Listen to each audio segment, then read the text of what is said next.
Olá, boa noite. Funcionários de empresa de transporte são feitos reféns durante assalto na região metropolitana de São Luís.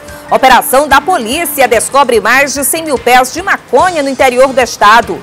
Encontrado o corpo de jovem de 18 anos após afogamento no rio Itapecuru. PRF registra redução de mortes durante a Operação Independência em rodovias do Maranhão. E ainda uma exposição sobre o imaginário infantil produzido por crianças em cartaz na capital.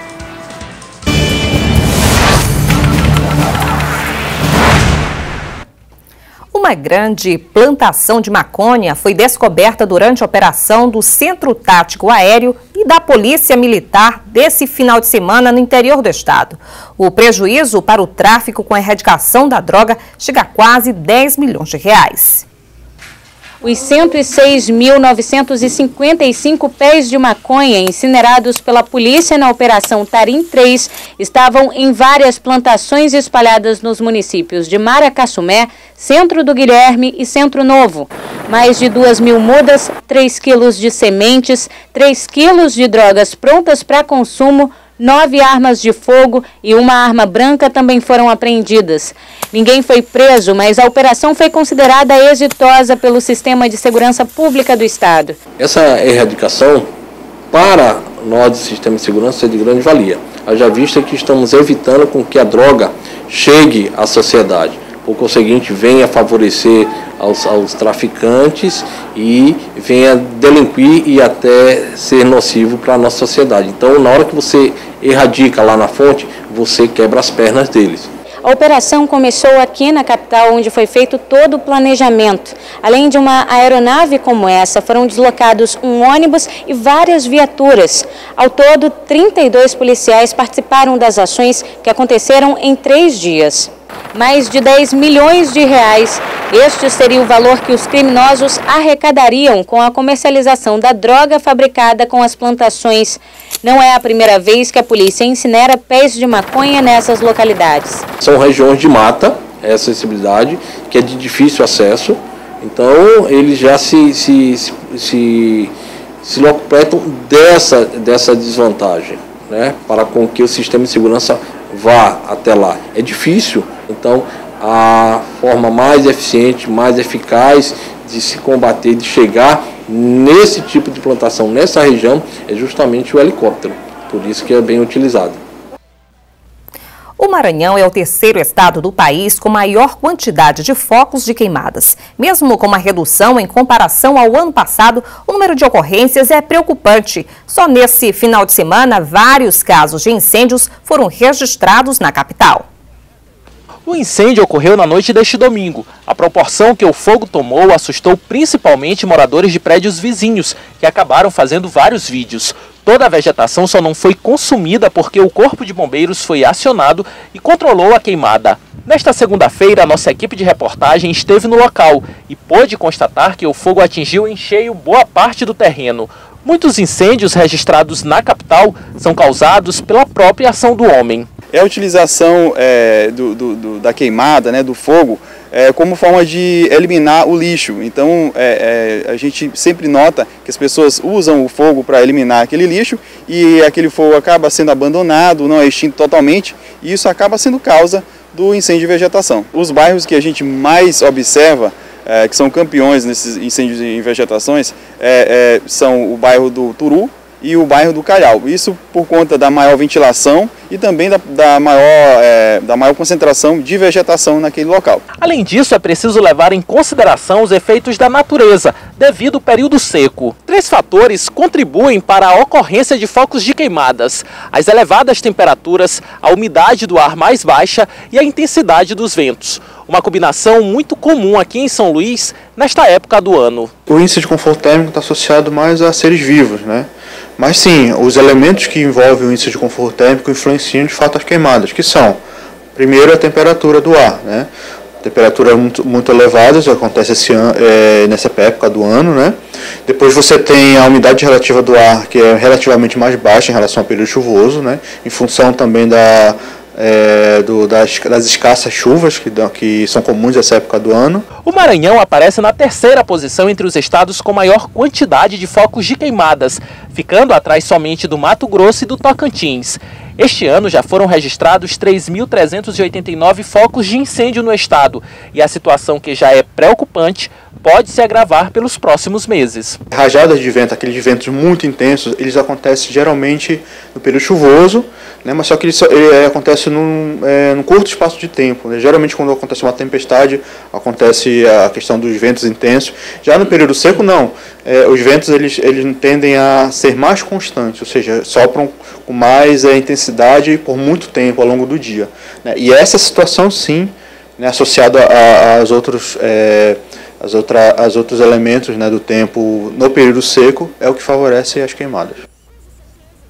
Foi localizado hoje à tarde, a 300 metros do rio Itapecuru, o corpo da jovem Rita de Cássia, de 18 anos. Ela se afogou nesse domingo junto com Francisco Cleiton Moura, nas proximidades do município de Fortuna. Por telefone, o terceiro sargento do Corpo de Bombeiros, Rodinei Mendes, falou ao Jornal da Difusora sobre as buscas finalizadas agora há pouco. Acompanhe. O afogamento aconteceu por volta de 11 horas da manhã. As duas vítimas eram primos. A primeira vítima a ser encontrado foi o rapaz de 16 anos, Francisco Cleiton Moura da Silva. Pouco tempo depois no local, a Rita de Cássia da Silva Rodrigues, de 18 anos, foi encontrada hoje por volta de 11 horas a 300 metros do local do afogamento. Isso acontece devido à corrente do rio Itapecuru. O local é conhecido como Praia do Anajá, que fica a 40 quilômetros do município de Fortuna. E daqui a pouco, funcionários de empresa de transportes são feitos reféns durante assalto na capital. E ainda a PRF registra redução de mortes durante a Operação Independência em rodovias do Maranhão.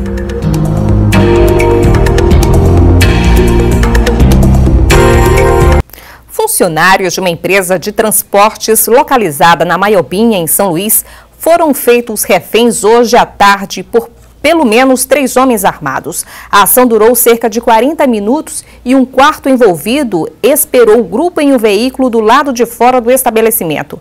A renda da empresa, que pode chegar até R$70 mil, incluindo o pagamento de funcionários e o circuito de monitoramento, foram levados pelos suspeitos, que continuam foragidos. O movimento nas rodovias que cortam o Maranhão durante o feriado prolongado foi de grande fluxo em comparação ao ano anterior. Já os números de acidentes com mortes foram bem menores. É o que aponta a Polícia Rodoviária Federal na Operação Independência. Foram 4 dias de Operação Independência em todas as rodovias que cortam o Maranhão. Este ano, a PRF contabilizou 21 acidentes. 17 pessoas ficaram feridas e 3 morreram. As mortes foram registradas em Caxias, na BR-316, Governador Edson Lobão, na BR-010 e após uma colisão entre uma motocicleta e um veículo passeio em Pindaré Mirim, na BR-222. Segundo o balanço da Polícia Rodoviária Federal, o número com óbitos foi bem menor que o ano passado, quando 12 pessoas morreram no mesmo período. O número de acidentes também foi maior, 25 com 15 feridos. Segundo o chefe do Núcleo de Comunicação da PRF, o fluxo de veículos no feriado deste ano foi bem maior em comparação ao ano passado. Ano passado ainda teve esse fluxo na saída da cidade aqui com muito lentidão e até engarrafamento, mas esse ano, com a duplicação, acabou, porém foi para outros locais. A exemplo do trecho entre Bacabeira e entroncamento e também principalmente entre Morros e Rosário Bacabeira. Nesse trecho aí formou fila e teve engarrafamento. Ainda nesta segunda pela manhã, era possível acompanhar uma grande movimentação de veículos pela BR-135, nos 2 sentidos. Muitos trafegando com os faróis acesos, a forma legal para evitar acidentes. A intensificação no patrulhamento e a fiscalização eletrônica, por meio de radares móveis e fixos, vem permitindo o maior controle do tráfego de veículos, o respeito às leis de trânsito e a redução das imprudências por parte dos condutores. A fiscalização ela foi intensa, assim, muita imprudência deixou de acontecer e provavelmente acidente, porque a fiscalização marcou presença. O radar foi colocado desde a saída aqui de São Luís, já no campo de Peris, foi colocado o radar e também em outros locais. Então a fiscalização, o etilômetro, a cobrança do cinto de segurança e outros equipamentos acabou fazendo com que a quantidade de acidentes permanecesse estável. O Resenha chega à última semana de entrevistas com os candidatos ao governo do Maranhão. O programa recebeu hoje o candidato pelo PSOL, Odívio Neto. O candidato chegou à TV Difusora acompanhado por assessores. Antes de conceder a entrevista, ele falou sobre a importância de espaços democráticos que garantem igualdade de tempo entre os candidatos. É um espaço importante para mostrar nossas propostas, mostrar o nosso diferencial e mostrar aquilo que a gente quer para o nosso estado, para o nosso Maranhão. No primeiro bloco, o apresentador do programa Resenha, Etevaldo Júnior, fez perguntas sobre educação, cultura, isenção fiscal, economia e inclusão social. No bloco seguinte, as perguntas foram sobre segurança pública, habitação e desenvolvimento industrial. Ao fim, Odívio Neto fez uma avaliação sobre a sua participação no programa. Avalio que é positiva, a gente consegue transmitir aquilo que a gente pensa, o que a gente precisa para o nosso estado e estamos aí para contribuir com esse debate, para mostrar nossas propostas. A entrevista completa está disponível no portal MA10. O programa recebe amanhã a candidata pelo PSL, Maura Jorge, a partir de 1h45 da tarde. Confira agora a agenda dos candidatos ao governo do Maranhão para amanhã.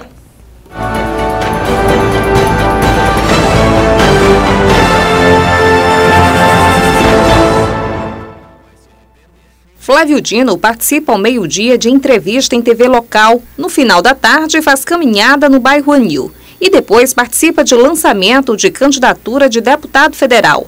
Pela noite, interage ao vivo em rede social. Roberto Rocha se reúne pela manhã com coordenação de campanha e, pela tarde, se encontra com lideranças de juventude da capital. Rosiana Sarney grava programas eleitorais. Odívio Neto também faz gravações de programas eleitorais. Ramon Zapata desenvolve pela manhã atividade de campanha em Caxias e à tarde faz panfletagem em escola particular da capital. Maura Jorge, pela manhã, grava programas eleitorais e à tarde se reúne com coordenação de campanha. Daqui a pouco, Praça Maria Aragão recebe multidão para comemorar os 406 anos de São Luís e ainda em cartaz na capital uma exposição sobre o imaginário infantil produzido por crianças.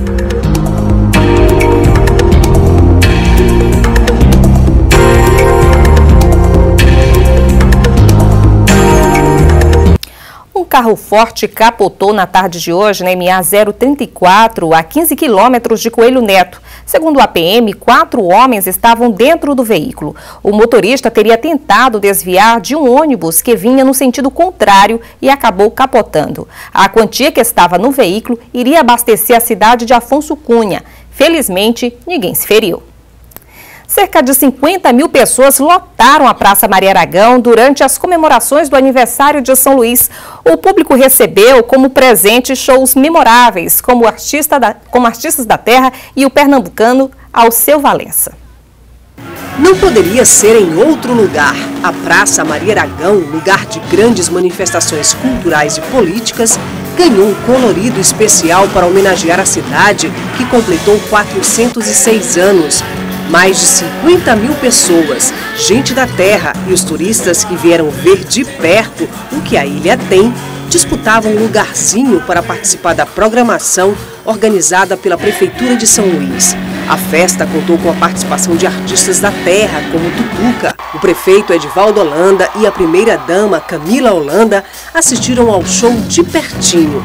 Foi um presente para a população que cantou junto com todas as atrações que se apresentaram.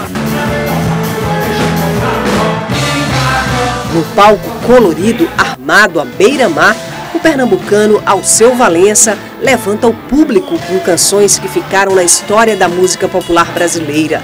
O público interagiu com Alceu e cantou o Nordeste. E não acabou não, os shows integram uma programação que dura todo o mês de setembro, mostrando a diversidade que São Luís tem.